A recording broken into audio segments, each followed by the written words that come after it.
welcome to LOA Today. I'm Walt Thiessen. With me on the show today, Debbie G and Neo Positivity. This is your daily dose of happy. We are so happy you decided to join us today.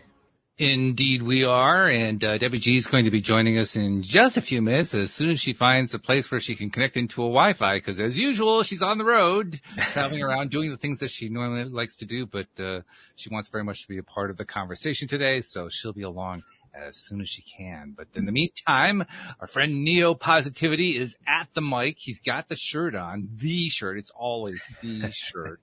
He's very consistent in this way. How you doing, my friend? Life is good, brother. Life is good. Get you guys a shirt, neopositivity.com. Pick there it you up. Go. Wristbands, poker chips. Pick it up. Any reminder you can get to bring the law of attraction into that moment. Get you some. This is the man who is the master of thought merch. So you want to make sure you get some. Go for it. Nice. All right. And we have a special guest joining us today. Her name is Kristine Scott. Kristine, she has, well, first of all, she has a rather interesting story, life story that she's going to be telling us about. But she began her career in social services, and she noticed kind of in the heat of, all the stuff that happens, tough situations, how she would overreact or freeze or just basically not react the way she would want to. Gee, that sounds very familiar to most of us, I think. So that kind of started her on an exploration that I guess ran over 20 years. And she evolved into becoming a conflict resolutionary, not a revolutionary, a resolutionary. So first of all, Kristine, thanks for joining us today. Thank you. How you doing today? I'm doing great. Happy to be with you guys. Glad to have you. And tell us about this interesting journey you went on. Well, I have to admit, I was not ready for conflict. My first night running a meal program for homeless young people, there were fights breaking out. My purse was stolen. And I looked around this room and said, AmeriCorps is not paying me enough money for this. Yeah, I get that. I was ready to quit right then and there. Hey, welcome, Debbie. Hi. So I was just sharing my story real fast. One thing that happened in the middle of all of this chaos, there was this 14-year-old gal at this meal program for homeless young people. And she was like starting fights everywhere she went. And there were about 50 of them in this church basement. And my food volunteers were kind of feeling like I was. They were ducking behind the food table. And then this big voice boomed out over the whole crowd and said, "Hey, little bean, knock it off. You're messing it up for the whole burrito." And all of a sudden, this room got quiet. People had manners. And I was just astounded.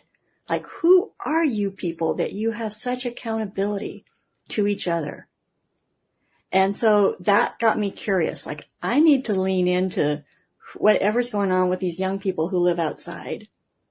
And so I learned that the guy who did that was a street dad, and they have street families, and that there's a street culture. And their street dad saw that there was a threat to this meal program. And he did what he needed to do to keep his community fed. Wow. Right. And so that was the beginning of my journey. Like, that's the moment where I said, well, even though these guys make me really uncomfortable, I'm gonna stick around because I think I have something to learn from them.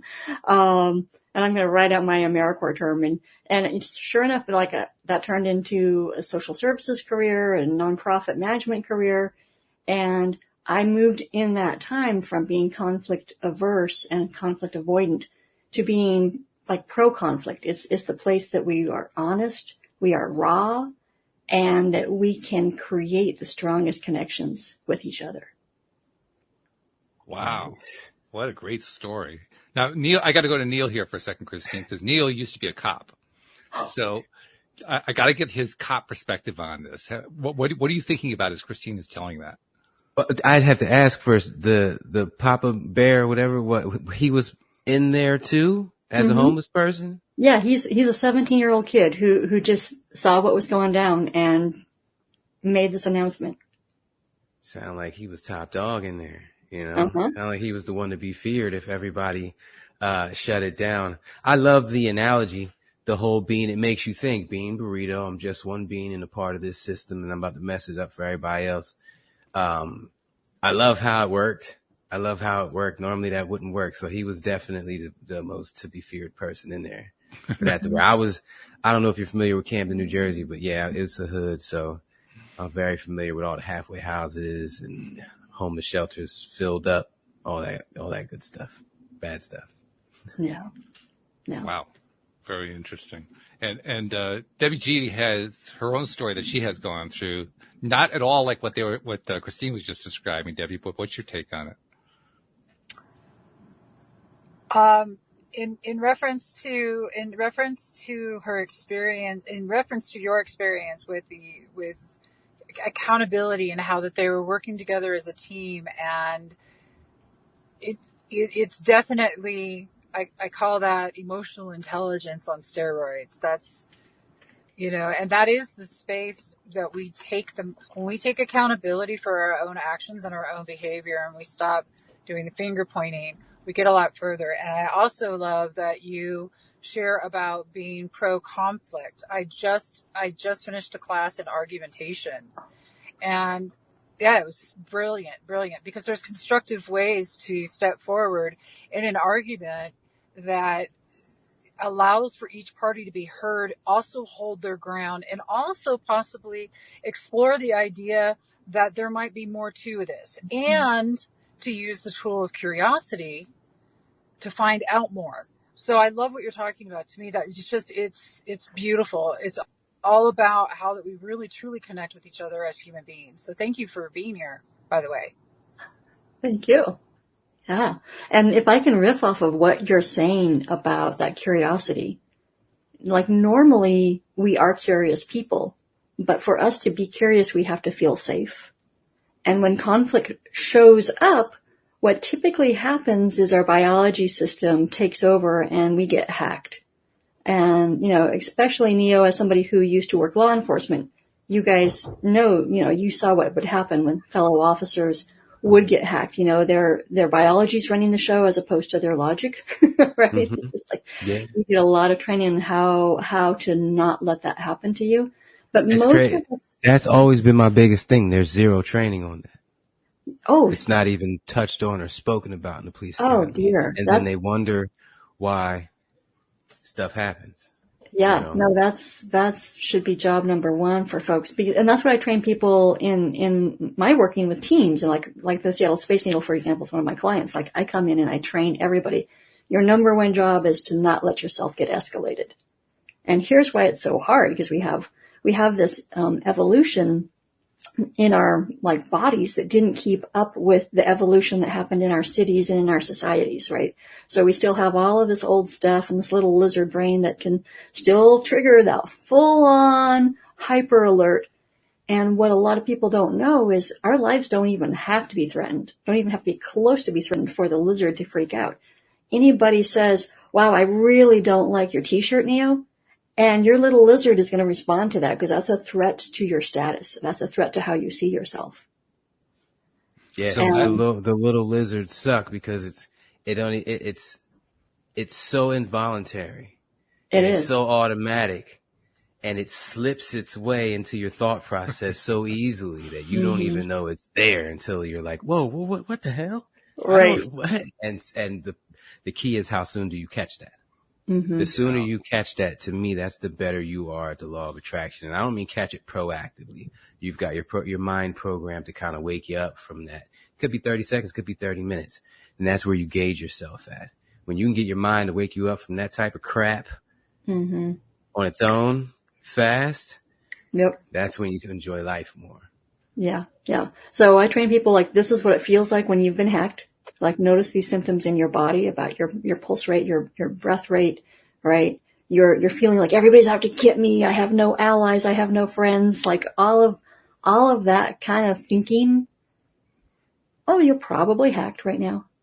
And once that's happened, you're pretty worthless for about 20 minutes. So you might as well just step away because it's only going to get worse from here.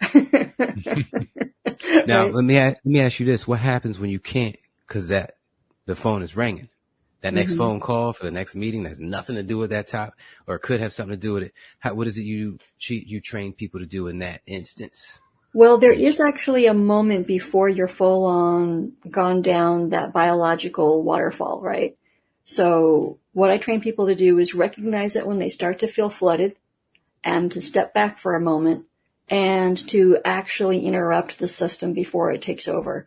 So you can do that a few ways. The most powerful way is moving your body out of the situation, right? Because your body is like taking an assessment and saying, oh, this is the situation that is about to kill me, right? So you do something as simple as saying, you know what, I got to hit the bathroom. I'll be right back. All of a sudden, your body can no longer believe that you are trapped in this situation. Or somebody says something to you that's really offensive. Wow, that's an interesting perspective. Can I get back to you? I've got to handle this thing over here. The moment you've done that, you're no longer under duress and you're no longer handling the situation on somebody else's terms. Disassociating yourself from it completely. Exactly. That. The other way you can tell your body that you're in power without having to step away is to do the 5 breaths. And I train people, you make sure that you count on the inhale and count on the exhale. Make that exhale twice as long, twice as many counts, right?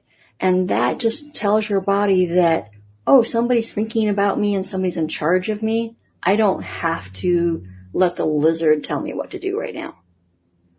Nice. Because, they've studied our hearts, and our hearts are actually getting messages from our parasympathetic and our sympathetic nervous system. Mm-hmm. And our parasympathetic is where our green zone, our curiosity, our ability to connect with other humans, to digest our food, be happy, like all of that comes from our green zone, right? But then our sympathetic nervous system is which that lizard is triggering in us. That's telling our heart to speed up. Everything is terrible right now, right? So we don't have to let that be the only voice. And you've made a couple of references, actually 3 or 4 references here to connectedness to other people, which is a topic that I love. I bring it up a lot. Others on the show bring it up, guests bring it up. And I've been realizing more and more over the last 6 to 9 months just how important connectedness is. In fact, I'll tell you something. You may already know about this one. I don't know, but I like to reinforce this anyway just by bringing it up periodically. One of the leaders of the positive psychology movement, Sean Aker, did a study at Harvard University in which he surveyed about 1/5 of the entire population, trying to identify what it is that enables students at Harvard and ultimately people in general throughout society to become successful. And, what factors can you point to? If you can see something in advance, does that give you a clue that this person is going to succeed in whatever they're trying to succeed in later on in life? And he developed this really long survey, had all these questions in it. And he threw one question in at the end just as kind of an afterthought. And that was the only one that scored any level of discernibility statistically. All the rest of them, he couldn't prove anything. He tried how often they do homework. No, that didn't actually indicate anything. Or, where did they do their studying, or what courses did they take, or what professors did they work with, or who, what family did they come from? None of it correlated except for one statistic. And that was social connectedness. How connected were they to other people? And he was astonished to find out that the correlation between connectedness and success of any kind in life is 0.7, which is almost twice the correlation between smoking cigarettes and getting cancer. So it's a very, very high level of correlation. So that's why I've been so fascinated by this idea of social connectedness. You mentioned it in your story about the father figure, the street father, so to speak, who basically silenced the family. Well, they were all connected. They were all socially connected. You talked about your own feeling of being unconnected, disconnected in that situation. You talked about how when that lizard brain is taking over, we feel like we have no friends. So another form of disconnection. Connection seems to be playing a very significant role in what you have done, what you have encountered, and what you're talking about. Human nature, community. It's in us. It's a part of us. And when we're not aligned with it, we're not going to be as successful at anything, even breathing, as we would if we were aligned with it. So when you see people who are like millionaires, but they haven't talked to their parents or their kids in years, and they're like depressed and stressed, and they end up getting cancer and stuff like that. It's tragic. It's tragic. Yeah. But it does. But then again, I have to say this: it doesn't have to be your biological brother and sister. Mm-hmm. Your community, you will attract to you, as long as you don't push them away. You'll attract them to you, and you'll find yourself laughing all the time with them and having good times. So bring that, find that, and invite that into your lives, everybody, please. When you're doing your teaching to people who are learning the methods that you're teaching, how do you bring the social connection in?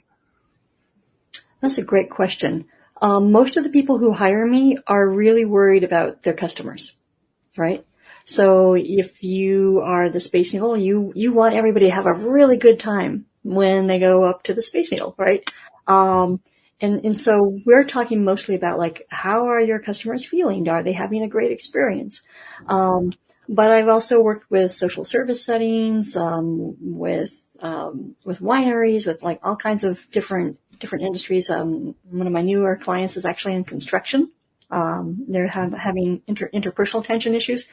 And so basically what I'm inviting people to do is first learn what the skills are to de-escalate themselves, and be very in touch with the last time that they were the screaming idiot in the room, the last time that they didn't handle it well, because we all have that. We all have those situations or those people that get under our skin, right? And just really be gentle with that awareness, like, oh yeah, that's how I felt. I was miserable and I was a jerk, right? And now imagine that person is in front of you. What would you have wanted somebody else to say or do? Slap him in the face. No. Immediately. That was my God's honest answer. Unlike that answer, thank you, Neil. What generally happens is people are going, well, I just wanted somebody to get that I had a need that wasn't being met. Yeah. Right? Like, what is it you need? What is it you most need right now, Kristine? Like, you're being kind of a jerk. What is it you need? First you get slapped though. No, because when I picture the last time I was raising my voice in a heated discussion, and afterwards I felt like a clown. I was like, man, and then I pictured that version of me in front of me, and the first thing I would do is I'd slap him.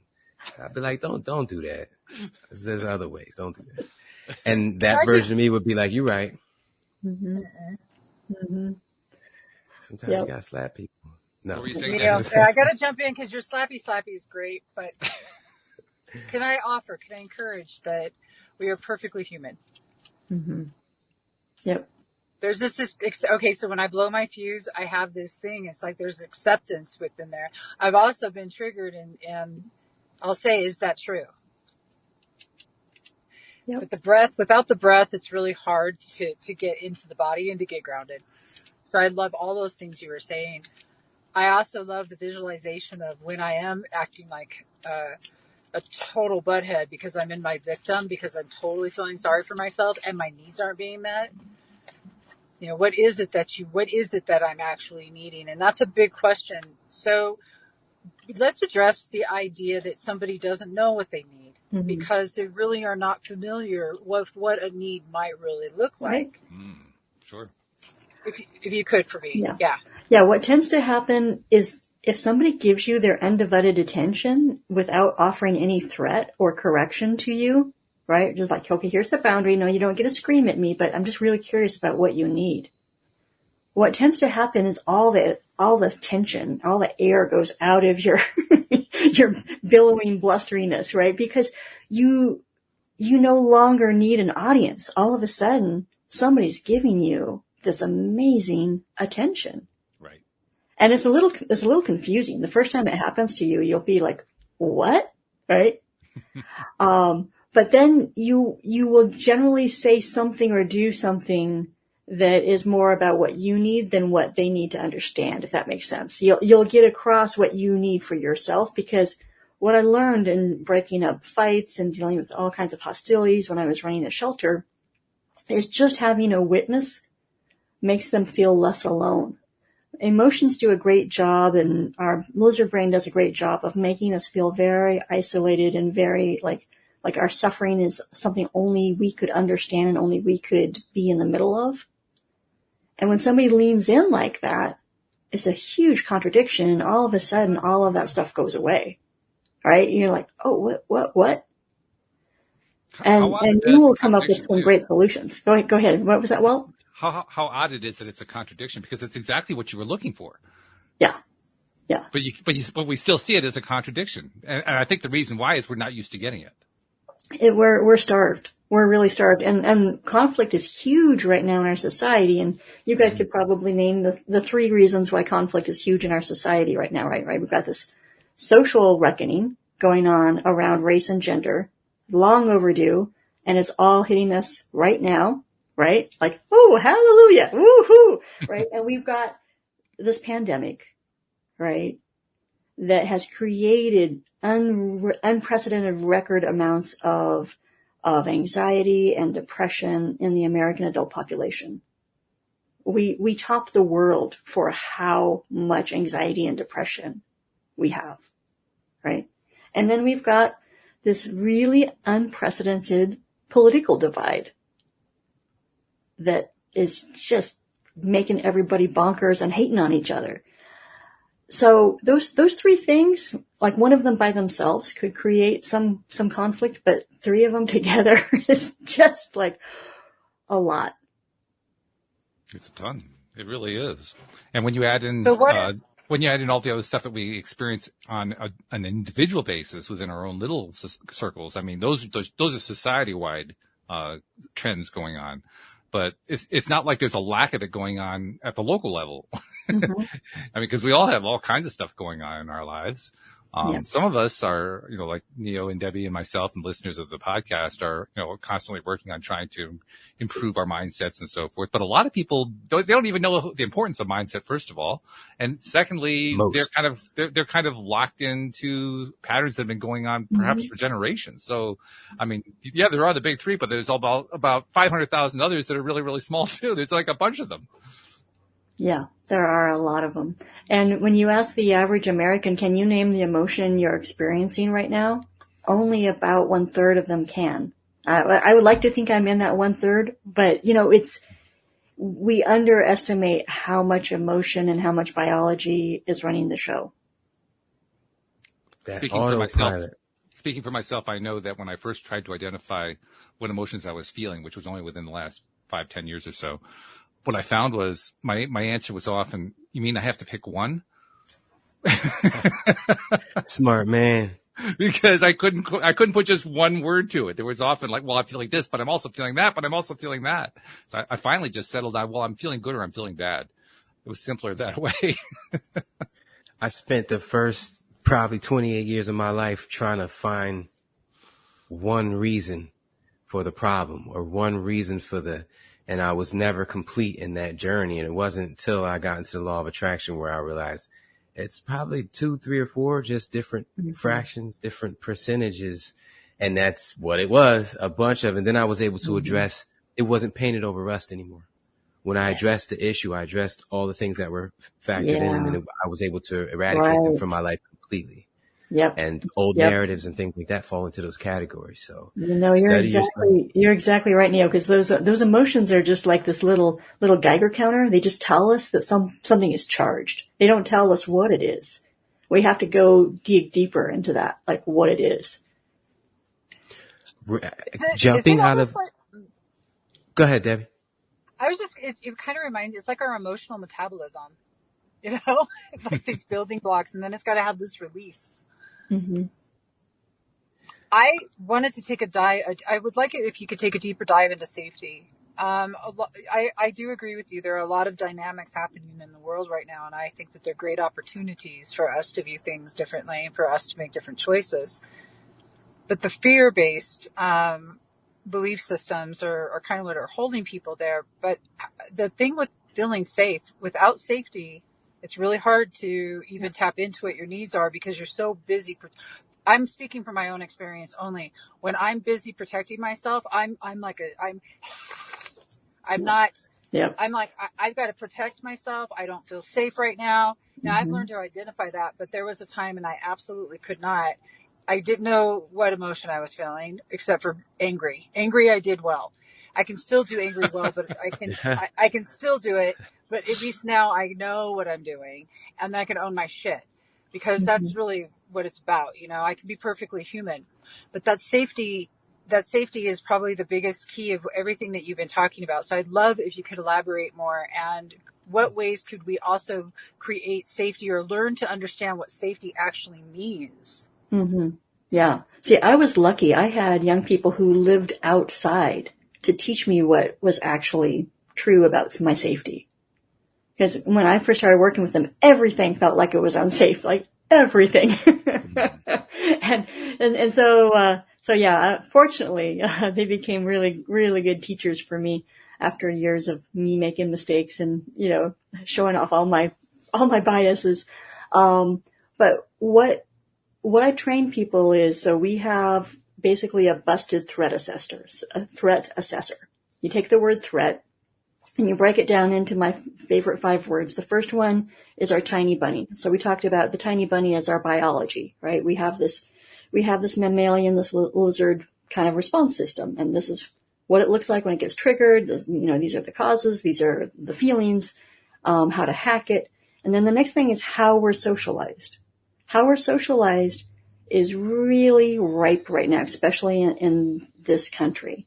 So race, gender, class, income, right? Ability level, age. Like, we have all of these ways that we are constantly ranking each other without even thinking about it. And what happens when we rank each other is we would like to say, oh, well, that doesn't matter, and I'm not really like that. But when we get stressed, when fear is running the show, that ranking system is like very much what we're acting from. Okay. Mm-hmm. So our ranking system and our mammalian system are kind of like this in our beliefs. And even though we would like to say, oh, well, I know how to challenge my own implicit biases and I'll just read this book. It's like, no, because the next time you get stressed, guess what? That implicit bias, it's still there. So how we're socialized determines for us how much we need to either command and control another human or be submissive to another human, because we'll use that ranking system to determine that. All right. And then the R in threat is the real life stuff. Like, as you're looking at this conflict or you're looking at this argument that you're having, what's in front of you should be the thing that you rely on, right? But there's all these other ingredients. And we talked about the E as emotion, but it's also early memories. Okay. Early memories are a big thing that we will make. We have these associations like, oh, when I was a kid, if I got yelled at, what happened next is I would get swatted. Okay. So guess what happens as an adult when somebody yells at me? I have this association that it's about to get painful. So we have to untangle all of that. And, Neo mentioned that earlier. Like, yeah, you have to dig a little bit deeper. Otherwise you're just painting on the rust. Right. And then there's this other critter that is like the absolutist and the tyrant, which are the last letters of threat. And that just simply for me is, we all have this part in us that wants everything to be black and white, wants to like be the person who has the answers and who knows better than everybody else in the room. And this is not our best listening self. This is our just take command person, right? We all have that. And when you feel that persona coming up, usually you're going to make some pretty big mistakes, right? That's the one that I have to apologize for the most, especially with my kids. Debbie's face is just. I love it. Yeah. It's just stuck. Yeah. That's the face. That's it. That's it, right there. That's excellent. That was brilliant. Thank you. Something else I wanted you to address, and this is a topic that really gets touched upon a lot during the show. But I'm curious to know what your perspective is on perspective, because perspective actually can be a key tool in my experience in terms of diffusing one's own feelings in the midst of, having a raw situation.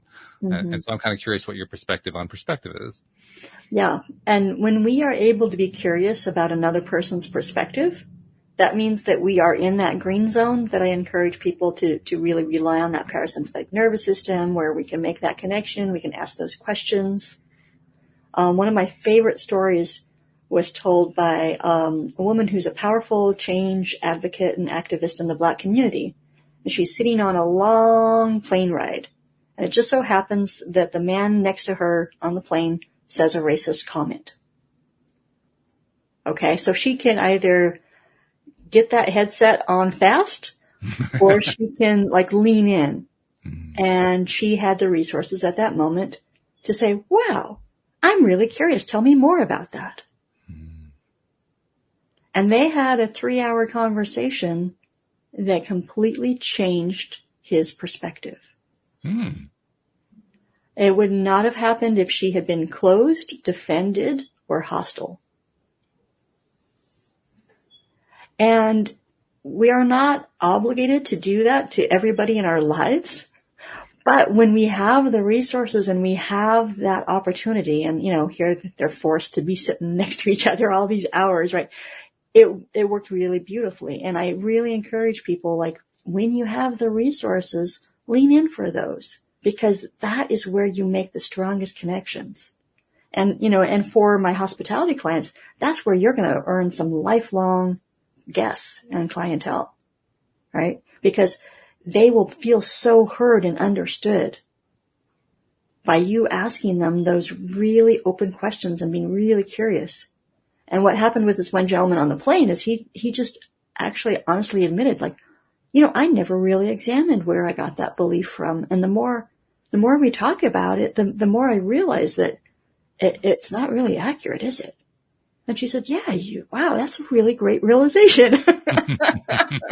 Right? Very good. I like that. That's a beautiful story. I want to jump in. Oh, go ahead, Debbie. Well, actually, what I'm going to jump in and say is I'm going to be headed out. We just pulled into Colorado. Nice. And we're going to be driving here. And I'm afraid I'm going to stay on as long as my reception's going to allow it. Marshall Rosenberg has a similar story when he was off teaching, and about this. And I love that she had authentic curiosity and she was willing to be curious about what was real for another person. And I think that that's probably one of the most valuable things that anybody could take away, because when I'm really authentically curious, it changes things. Mm-hmm. That's a beautiful story, though. Thank you. And it's been beautiful to meet you. If I lose you, I've enjoyed this. I would love your information. And Walt and Neil, it's always great to see you guys. We've got some catching up to do, too. We do. Oh, my God. Yeah. No doubt about it. By the way, I CC'd you, Debbie, and Neo in the email that I sent to Kristine, so you've got her email address, so you guys can start connecting that way. Nice. Beautiful. I absolutely love it. I want to have you on Unified Women Rising, so that would be super.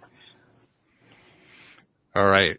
So thank you, Debbie. If we do, we'll be glad to keep you here as long as we can keep you. But just before we lose you, thank you so much for joining us today. It's been great because there aren't many co-hosts who actually take the time to connect from the road, and you're one of the very few. So I really do appreciate you for that. Nice. Thank you. I'm just afraid because we're going to start moving, and I don't want to. So I want to say goodbye, but I appreciate you guys. I'm very grateful for each and every one of you showing up today. In your authentic beauty, your divine essence, you're all rock stars. Go into this weekend and just remember to tell somebody you're grateful for them just because, you know? Well, we love you, Debbie, that's for sure.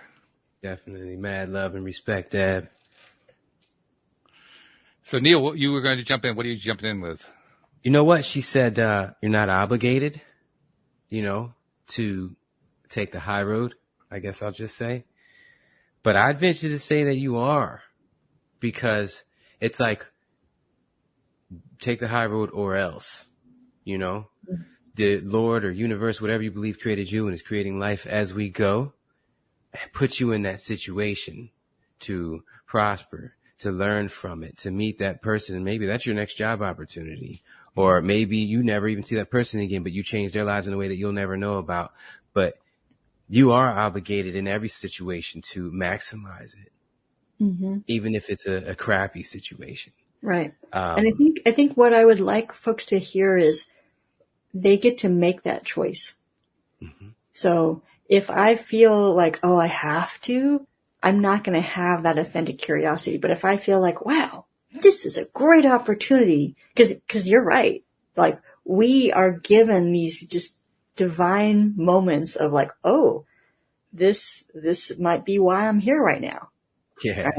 Or this might just be why I'm here right now. But there are times that we're not lit up enough from the inside to listen to that. And it's just not, we're not tuned in enough. And so I tell people, just be gentle with yourselves. It will happen again. Yeah. The universe is going to keep on knocking at your door until you answer.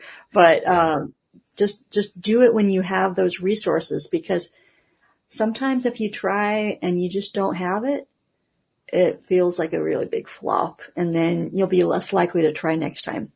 Yeah, it's like the old analogy about if you're a parent on a plane, make sure you put the mask on yourself before you put a mask on your child, because you have to have something to give before you can give it. Right. Yeah. And a lot of de-escalation skills are about kindness. And so if you can't give yourself kindness, you definitely can't give it to this other person. Yeah, that's a good time to put those headphones on, metaphorically. I keep in my mind, I keep flashing to the red zone, I should say, when someone is just not them. They're so heated that they're not themselves. They're not thinking, and they don't care. And they're 1 second from getting physical with it. That anger. And it's like, how do you train someone who's never even worked at controlling that beast to control that beast? And in the hood, it's like that beast is what makes you get you respect. That beast is what basically is feeding you and keeping you from getting robbed on the way to your door from your car. So you rely on that beast your whole life, and then you get in society in a job situation and you have to turn it off. Yep. And you, not only do you have to turn it off, but you remaining at that job depends on you turning that off. You can't snap on your supervisor every time he tells you you're late or you were late. You know what I mean? You can't snap on the customer either. That's even worse. Yeah. So it's like, it really is an unfortunate situation, I should say. The mindsets that are being pushed onto, these neighborhoods and these groups of individuals. It sucks. Right. But as much as it's being pushed onto them, it's equally being left on them. You know what I mean? Like, as much as the situation is pushed on these black communities, I still put equal amount on get the hell out of that. I got out of it. It was with some assistance from some great people, some mentors, some peers, karate, my father, but I got out. I could have shut karate out like a bunch of those other kids did. I could have shut my father out like a bunch of those other kids did. So it's like, you can't just stay there with someone's boot on your face. You gotta find a way out of that. Right. Right. And I think you raising that there are whole communities that their survival depends on them not accessing their green zone, right? That green zone where they get to rebuild, renew, get in touch with their inner truth. If their safety does not even exist within the green zone for them, that they have to have their armor on 24/7, that's a tragedy that we all need to be worried about. You know what's something I want to bring this up real quick? I went to a lot of different schools, black, white, whatever. When I was in the hood, from day one thing I noticed that was a constant every day, all day, was it was called cracking on each other. Basically, you're just talking trash about the other person. As soon as you walk into the school, look at your shoes. Oh, look at your shirt. And you're like, the shirt costs, this is a designer. What are you talking about? Because you don't like, and it's like all day. And then I'm sitting here looking, and then I see two people greet each other. They're best friends. And as soon as they're done shaking hands, one of them talks about the other one's pants. Dude, why are you wearing those pants? And I'm like, you have the same pants and you wore them yesterday. And so it's this constant barrage of back and forth banter, and it's all good and it's all love, and they laugh it off. But at the end of the day, when you're at home with your brothers and sisters, you're in a red zone. Your parents are living in a red zone, so that's all you see is a red zone. Your Mm-hmm. teachers are in a red zone, that's all you see is the red zone. So it's like you got this mentality, and then all of a sudden you get in the real world with real people and with jobs and stuff like that, and they don't know how to act. Yeah. And then they go back to the streets. They go Mm-hmm. back to what they know, drug dealing and stuff. And it's like, it really is sad, man. That's why I try so hard to speak as often as I can about the law of attraction in any type of, any situation I can, especially one involving poverty, because Yeah. if they don't ever get this information, they'll never progress. They'll just get moved. Yeah. Camden was once the Mecca of New Jersey. It was all richy, and now it's the poorest and most dangerous city in America. It's, you know, so they just move them around. Those people don't just grow and get jobs and be better and build up their neighborhoods. No, they just get moved to a new neighborhood. And so to discontinue this, we got to make change, you know, in those neighborhoods.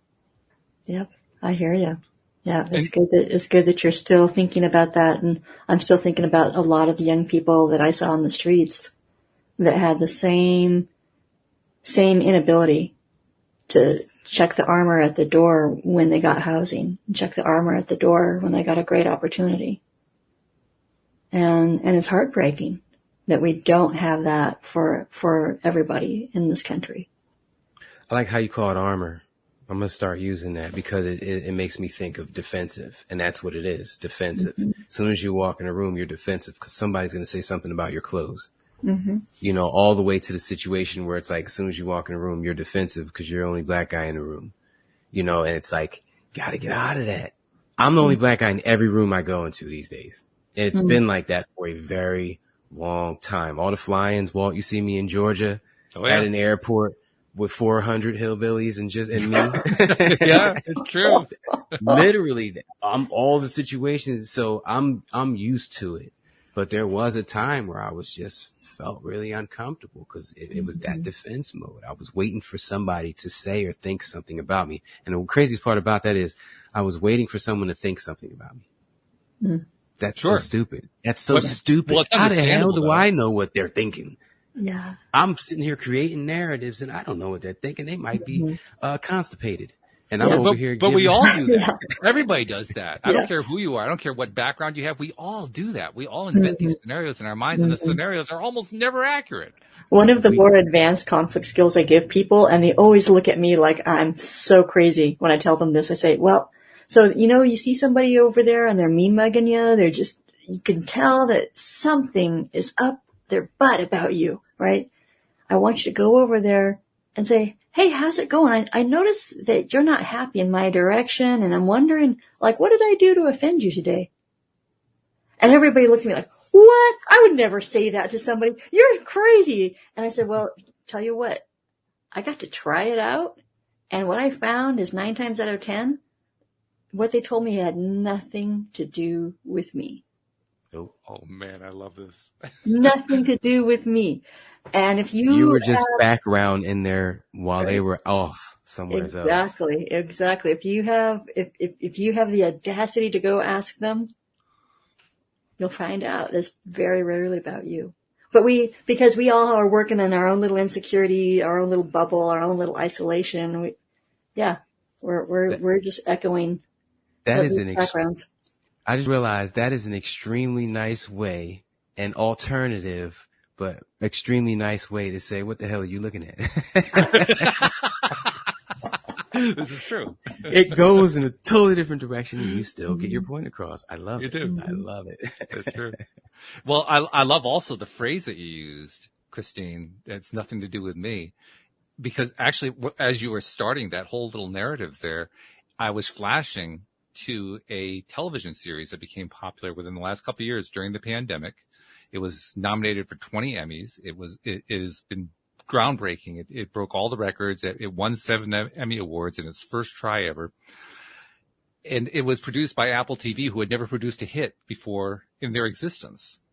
And it's called Ted Lasso. It was introduced to me by another co-host named Cindy Chavez.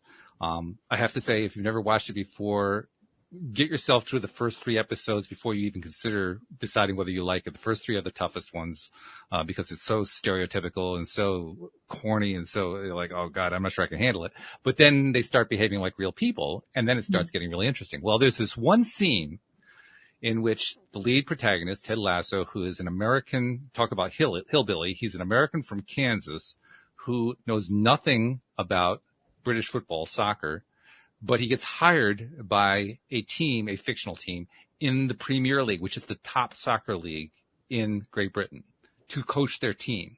And there's a whole scenario about why that happened. But because of that, everybody is saying, oh, he's going to fall flat on his face. This is a big joke. Every possible diminutive you can possibly throw at a guy, he's getting, and he's getting it publicly. And he's getting humiliated by the fans. The fans are calling him dirty names and so forth. I mean, it's just and he is a totally positive person. He refuses to take stuff personally. He deflects and he finds the positive things. He's always looking for the positive perspective. He's shifting the whole character of the team through his behavior pattern. And so that kind of like becomes the foundational storyline. Well, along with that, there is one particular scene, I think it's at the 8th episode, in which the owner of the team, who is divorced from the former owner of the team encounters the owner and Ted in the local bar. And basically the former owner, his name is Rupert, is a really nasty character. We won't go into why, but he's just a really nasty character. And he is taking advantage of the latest situation to get over on his ex-wife, who is now the current owner of the team. He's trying to just humiliate her in every way he can possibly humiliate her. And Ted decides he's going to try to, in his words, white knight it. He's going to try to come to her defense. So he walks over to Rupert and says, now remember, they're in a British pub, right? So they got a dartboard.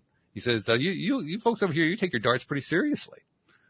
And they do a little story about that. And then it leads into a challenge where Rupert challenges Ted to a game of darts, because he has figured that Ted is a hillbilly who knows nothing about darts, and Ted has fed into it by picking up a dart and throwing it, basically almost missing the dartboard. So Rupert challenges to a game and says, how about if we play for like 10,000 pounds? Ted says, well, that's a little bit rich for my blood, but here's what I'll do. Why don't we play so that if you win, you get to pick the lineup for the last 2 games of the season. But if I win, you have to leave Rebecca, your ex, alone from now on in the owner's box. So they say, okay, yeah, I agree to that.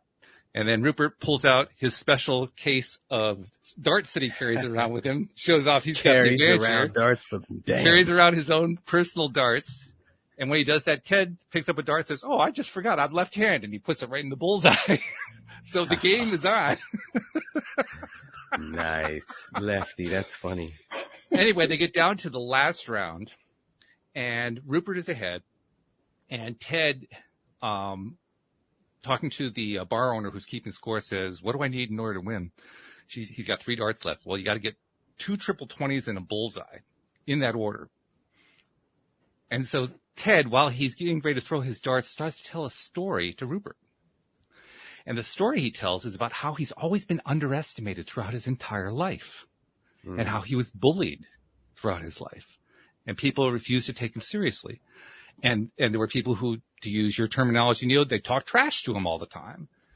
And there was one day when he was driving his own kid to school, he saw on the wall a quote that had been falsely attributed to Walt Whitman.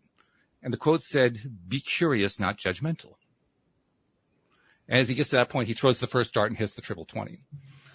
So he starts on with the next part of the story. He says, I kind of like that, because none of those fellows who used to belittle me, they knew nothing about me at all. In fact, I realized, to use your words, what they were saying had nothing to do with me at all.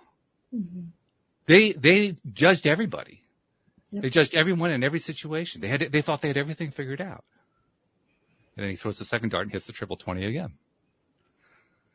And then he says, well, all they had to do was just ask some questions to be curious. Like, have you played a lot of darts, Ted? And if they had asked me that, I would have said, well, yeah, I used to play every day from age 10 to age 16, every Sunday with my father at the local club. And then he took the third dart and he says, and his favorite thing is barbecue sauce, because he's from Kansas City, where barbecue sauce is. So He says, barbecue sauce, throws the dart, hits the bullseye. That's good. It's an iconic scene. The reason I tell you that whole story is that entire series was pitched to all of the top producers in Hollywood, to all the top producers in New York, and they all rejected it. Every single one of them, because the story was about positivity. Yep. And they believed that no one would ever watch it. It is currently the most watched television program in America. So I point that out to say, I think America, yes, we got a lot of problems going on. We got a lot of people in a lot of bad situations, but I think America is ripe for this right now. Yeah. That's the shift. Yeah, that's the reason why we all came together at this time, Yeah. Was to be able to pull law of attraction, the forces. I love it. It probably didn't get picked up because the first 3 episodes sucked though, right? No. It's not that they suck. Actually, the first 3 episodes fit in with what most people like in sitcoms. I don't normally like sitcoms. Okay. Yeah. I don't watch too much. To me, the first 3 episodes were just the typical cardboard characters that you see in any sitcom. But after the 3rd or 4th episode, all of a sudden, some of the characters started behaving like humans, like real humans that you would meet in the street. And it was a shock at first. But they started to grow, and they started to, and that's what I love. I love any kind of series or movie or whatever where the people feel real and they're growing right in front of your eyes. And that's what this series turned into. I think that's really one of the reasons why it became so popular. Well, you know what I got from that story that just blew my head off was that basically the other people's, I have this thing about the mental world. I call it Ashira. Like my little sister's name is Janae. There's the real Janae. And then there's Ashira Janae that exists up here that I think is my sister, but it's not. It's got different opinions than my sister because I don't know what my sister's been through. So that version of my sister is my perspective. And it's basically made me think that like anyone I talk to that might be judging me, I can take the power away from that by just recognizing that's their Ashira version of me. They don't know me. They don't know anything about me. They're using it based off of people that they've met. They could have met a bunch of crackheads and don't put me in that category. So I love that. I love that. You just allowed me to be able to detach even more from that egoic voice that is like, what are they thinking about you? Da, da, da, da.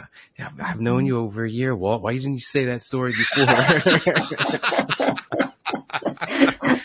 Well, I think me and Neo are going to both be watching Ted Lasso now. Yeah, It's a great series. There's 2 series of it so far, 2 seasons of it so far that are in the books, in the can. And I guess the 3rd one's coming out sometime late this fall. I'm not sure exactly when. I don't think anybody's really made an announcement yet. No. But yeah, I thoroughly recommend it. Get the first few episodes are tough, but get through them because it's really worth it. And really. I think one thing where I go with it is an analysis about why people bully. And I don't believe it's because they have all the answers and they think that they're better than others. I think it's that they're actually pretty insecure. Yeah, sure. And that the answers that they're seeking are like, do I matter? Do I count? I don't count unless I play this role. I don't have impact on you unless I play that role. Well, they're looking for that attention on and off the field. They want you thinking about them when they're not there. The only way to guarantee someone's going to do that is to have them fear you. Because if they love you a lot, you'll be in the forefront of their mind, I guess. But they got family and bills and other stuff to worry about. Well, but and I don't think they believe that they're lovable. Because if you believe you're lovable, why would you need to control somebody? That's good too. Very good point. I never thought about that. Yeah. But yeah, bullies and all that other stuff and self-esteem, it's all linked up. It's all linked up. But then you got to go back. Bullies in school are different from adult bullies. Because bullies in school, you could look at their parents and see, okay, what's going on to you daily at home that would cause this. And then you got adult bullies that are just, they might have been bullied at home, but they're not being bullied anymore. So what's going on in your life that got you still doing that? How deep was it? How can we pull it out, eradicate that? Do you even want to pull it out, eradicate it? So it all comes down to what we've been talking about this whole time, which is policing yourself. doing, mental check-ins and making sure you're staying on top of your thoughts, because they will go rampant sometimes. They'll frolic. They'll, They'll frolic. I love that. Yep. every now and then. What are the places that you are not just watching yourself, but you're loving on yourself? Because you are seen largely by how other people see you, right? You see yourself when you look in the mirror. Your self-concept is often, at least when we're young, very informed by how other people see you, how they treat you. I think it's an issue throughout our lives, not just when we're young, because we talk about this quite a bit on the show too. If we treated our best friends the way we treat ourselves, we wouldn't have any best friends. We wouldn't have any friends at all. Wouldn't nobody talk to us. Absolutely. We're rough on ourselves. Man. That self-concept is really, really huge. Yeah. But out of the sea of voices trying to get your attention, like from the untethered soul, like a press room, all the voices and ideas trying to get your attention, you gotta wake up and choose the right ones. Can't go on autopilot. Just grab onto the one that's most real to you. And just to key on what you said before, how you think people see you is exactly how they're gonna see you. How you expect them to treat you and see you is exactly how they're going to treat you and see you. So line that up. Love you. That's why they say you got to love you first before anyone else loves you. You got to have that first. You could be like the biggest star in the world, but if you think nobody sees you, nobody knows you, that's exactly what you're going to produce. So we all got to work on that. We are all works in progress. But we can't say you're a work in progress and you only work on it once a month. To me, that's not a work in progress. A work in progress is every day. It's constant. Every time how much it means to me. Every time we run up against another human, which hopefully in our lives is all the time. Yeah. And the mirror counts too. Yep. You run up on a mirror and there goes some narratives, so you got to protect yourself from threats. I say both foreign and domestic. That's very good. That's my way of doing that. Hey, we're running out of time. Before we end the show, though, Kristine, we got to get some information from you. So you got to tell people about your program. Okay. How do they find you? How do they find your website? All that good stuff. All right. Well, I am with Seattle Conflict Resolution, which is www.seattleconflictresolution.com. Well done. It's that easy. It's that easy. I do give away a 30-minute consultation for folks that are curious about hiring me to work with them. Oh, thank you for putting that in. And I'm just having really delightful conversations with folks where we find out, like, how is conflict showing up at your workplace? And what are some tricks and techniques that I can give you just right now that you can put into place right away? Whether or not you hire me to come work with you is besides the point. I really am an ambassador for like converting conflict into connection. And you're a great ambassador. I mean, seriously, you represent your organization very well. So thank you for taking the time to spend with us today and share the knowledge that you've acquired through all your years of learning and experience. I mean, truly, that's very, very appreciated, very much appreciated, and we're blessed to have had it. Thank you so much. I really enjoyed talking to you guys. We enjoyed it too. Definitely. And Neil, I haven't asked this in a while. Do you have a summit coming up? Anything that we should be knowing about? Oh, yeah. Well, I have a performance on July 6th. It's a competition. I'll be speaking about the law of attraction, of course, and then I'll be doing a 1-hour piece on July 8th. Okay. Law of attraction, start to finish. And my next summit is August 20th. So make sure you guys go and check those out. They're all at neopositivity.com. And thank you, Walt, for bringing that up. And thank you, Kristine, for the great information. We're going to link up later. I haven't done any real speaking in any neighborhoods that need it in a long time. So we need to connect and see if we can make that happen. I love that.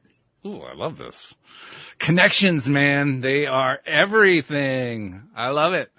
So thank you very much, Kristine Scott. Thank you, Neo. Thank you, Debbie G. Wherever you are out on the road, drive real carefully. Thank you to our podcast listeners everywhere. And we will see you all next time here on LOA Today. Goodbye, everybody.